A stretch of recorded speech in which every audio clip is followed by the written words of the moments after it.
आज हम बात करने जा रहे हैं पूरे पाकिस्तान का एक फेवरेट बेवरेज जिसको हम कहते हैं चाय, उसके बारे में। चाय हर किसी को पसंद है और कुछ लोग चाय के बगैर फंक्शन भी नहीं कर सकते।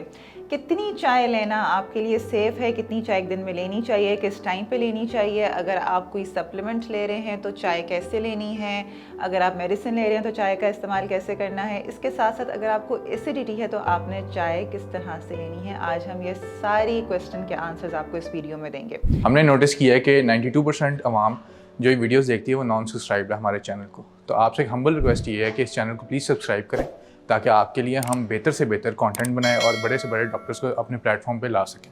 Thank you. अस्सलाम वालेकुम, मेरा नाम हाजरा सलीम है और मैं कंसल्टेंट डाइटिशियन हूँ एवरकेयर हॉस्पिटल में। अगर आप मेरे से अपॉइंटमेंट लेना चाहते हैं तो आप मरहम के प्लेटफॉर्म के थ्रू ऑनलाइन या इन पर्सन अपॉइंटमेंट बुक कर सकते हैं। सबसे पहले अगर हम बात कर लें कि चाय कितनी कंज्यूम करना सेफ़ है और आप कितनी एक दिन में ले सकते हैं। हमारे यहाँ लोगों को चाय की एडिक्शन होती है, लाइक वो चाय के बगैर फंक्शन ही नहीं कर सकते। उन्होंने सुबह उठना, उन्होंने चाय लेनी है, उनको बेड टाइम पे भी टी चाहिए होती है, काम के दौरान भी चाय चाहिए होती है। अब इसमें हमने जो रिसर्चेस पढ़ी हैं या हमने जितना देखा है कि चाय कितनी आप सेफली कंज्यूम कर सकते हैं, that is from 2 to 3 cups, इससे ज़्यादा नहीं। यहाँ पे लोगों को आदत होती है 4, 5, 6 कप चाय के पीने के। मेरे पास केसेस आते हैं, क्लाइंट्स आते हैं, वो बता रहे होते हैं कि हम 5 से 6 कप दिन में चाय के पीते हैं, इसके बगैर हमारा सर्वाइवल ही नहीं है। तो इसलिए सेफली कितना आपने लेना है, दैट इज़ 2 to 3 कप्स, इससे ज़्यादा नहीं। अब चाय में क्या है ऐसा जिसकी वजह से वो कहते हैं कि जी चाय में कुछ नुकसानदेह है। बेसिकली चाय में टैनिन्स होते हैं। टैनिन्स एंटीऑक्सीडेंट्स हैं, वो इतने हार्मफुल नहीं है आपकी हेल्थ के लिए, लेकिन चाय बनाने का तरीका जो है वो फिर हम बताते हैं कि आपने किस तरह से बनाना है। अक्सर जो टैनिन्स होते हैं या चाय में थोड़ी बहुत जो कैफ़ीन होती है वो कुछ न्यूट्रिएंट्स की अब्जॉर्प्शन को हिंडर कर देती है। इसलिए हम कहते हैं कि अगर आप सप्लीमेंट्स ले रहे हैं, फॉर एग्जांपल आप आयरन के सप्लीमेंट्स ले रहे हैं या कोई भी आप मल्टीविटामिन ले रहे हैं, तो कोशिश करें अगर आपने नाश्ते में ले लिया तो चाय उसके 2 घंटे के बाद लें। इसके साथ साथ अगर आप कोई और मेडिसिन ले रहे हैं तो उसमें फिर आपने अपने डॉक्टर से कंसल्ट करना है कि इसके साथ चाय का इंटरेक्शन तो नहीं है, और वो फिर आपने उसके अकॉर्डिंगली यूज़ करनी है।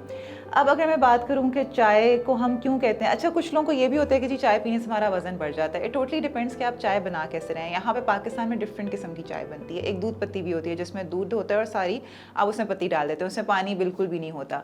अगर आप ये चाय दिन में 2-3 दफ़ा ले रहे हैं तो इट मीन्स कि आपकी कैलोरीज जो हैं वो एटलीस्ट 300, 400, 500 तक ऊपर चली गई हैं। तो यहाँ से कैलोरी ज़्यादा हो जाती है जिसकी वजह से आपका जो है वो वज़न ज़्यादा होता है। इसलिए हम कहते हैं अगर आपने 2 से 3 कप चाय लेनी है तो आप कोशिश करें कि दूध बहुत कम इस्तेमाल करें। हम इतना सा दूध कहते हैं, दैट इज़ 1/4 कप या इससे भी कम आपने दूध लेना है। तो अगर आप इस तरह से 2-3 कप ले रहे हैं तो ऑब्वियसली वज़न बढ़ने का उसमें कोई इतना इशू नहीं होगा। हाँ, लेकिन अगर आप दूध ज़्यादा डाल रहे हैं तो उससे इशू होगा। फिर चाय का एक और क्यों कहते हैं कि लिमिट करें, चाय में लोग चीनी बहुत ज़्यादा डाल देते हैं। अब यहाँ पे प्रैक्टिस है कि लोग 2 चम्मच चीनी डाल देते हैं, या फिर वो ये कहते हैं जी हम चीनी नहीं डाल रहे, हम गुड़ डाल रहे हैं या हम शक्कर डाल रहे हैं, कैलोरी सेम है, उससे मीठा उतना ही हो रहा है। तो इसलिए हम कहते हैं कि अगर आपने चाय लेनी है तो कोशिश करें उसमें दूध और चीनी का कम इस्तेमाल करें। अच्छा, खाली पेट के बारे में लोग बहुत पूछते हैं खाली पेट चाय लेनी चाहिए कि नहीं। अगर तो आपको एसिडिटी का इशू है तो आपने चाय खाली पेट नहीं लेनी, लेकिन अगर आप यू आर परफेक्टली फाइन तो आप चाय ले सकते हैं खाली पेट, उसमें कोई मसला नहीं है।